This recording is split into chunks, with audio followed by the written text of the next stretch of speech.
Salut à toi, jeune entrepreneur. Alors si aujourd'hui je m'adresse à toi, c'est pour une raison très simple. J'ai une très grosse opportunité qui s'offre à toi pour faire de l'argent.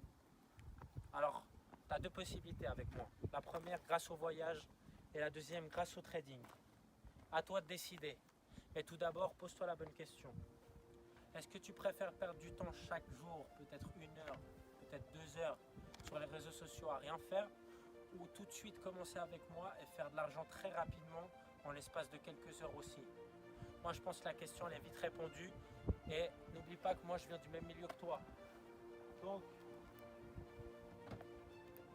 si tu veux avoir ça, suis mon chemin et n'oublie pas, tout ça, ça commence maintenant. Contacte-moi, oublie pas. Bisous. Yona pote, c'est Stan, j'espère que vous avez apprécié la démonstration de Jean-Pierre Fanguin alias JPZER qui vient pendant 1 minute de marquer les esprits, de nous éclabousser de son talent. Et avec cette vidéo d'1 minute, on va essayer comme ça d'en tirer toute la quintessence pour appliquer ça à l'immobilier.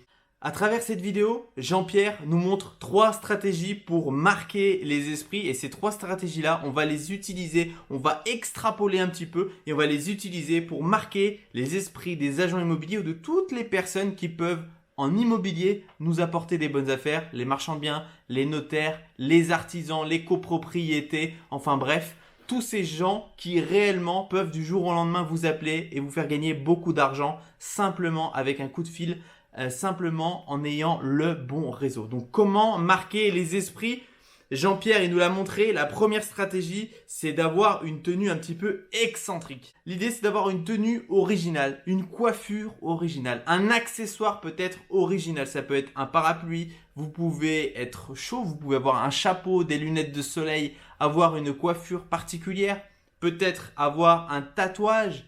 Vous pouvez éventuellement avoir l'accent du Midi ou l'accent d'un pays belge ou suisse.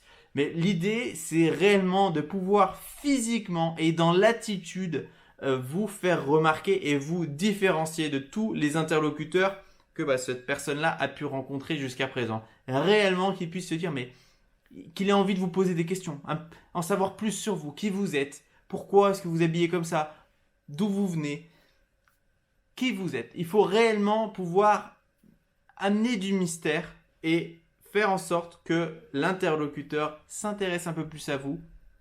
Et derrière, donc la deuxième stratégie, c'est dans son discours réussir à avoir des anecdotes ou des histoires percutantes et marquantes. Ça peut être l'histoire d'une mise en location cocasse, ça peut être l'histoire d'un achat immobilier particulier, il faut que vous puissiez trouver une histoire qui soit un petit peu votre carte de visite.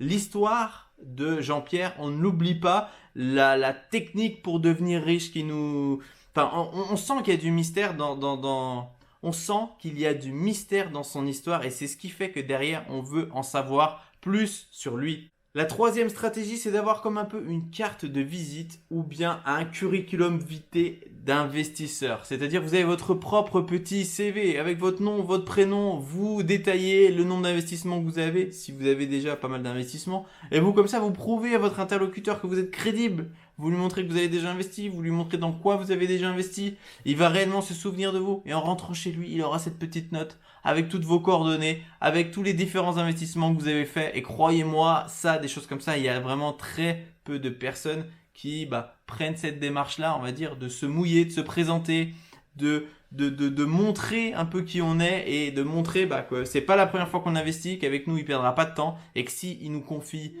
une bonne affaire, on saura la saisir et derrière on saura concrétiser l'affaire et lui pourra toucher sa commission.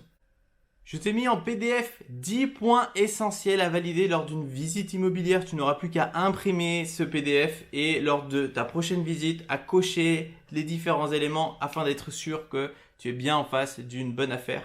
C'est en description, je te laisse regarder. Si cette vidéo t'a plu, n'hésite pas à t'abonner. Tu verras dans les prochaines semaines, j'achète et je rénove 15 appartements là en 2020. Donc tu verras très prochainement ces travaux de rénovation avec toutes les difficultés que j'ai pu avoir, la négociation avec les artisans, comment trouver les bons artisans. C'est dans des lieux géographiques différents, c'est avec des typologies d'artisans différents. C'était un casse-tête techniquement en termes de prix, en termes de budget. Je te partagerai ça dans les prochaines semaines. Je te souhaite une excellente soirée et je te dis à très bientôt. Au revoir.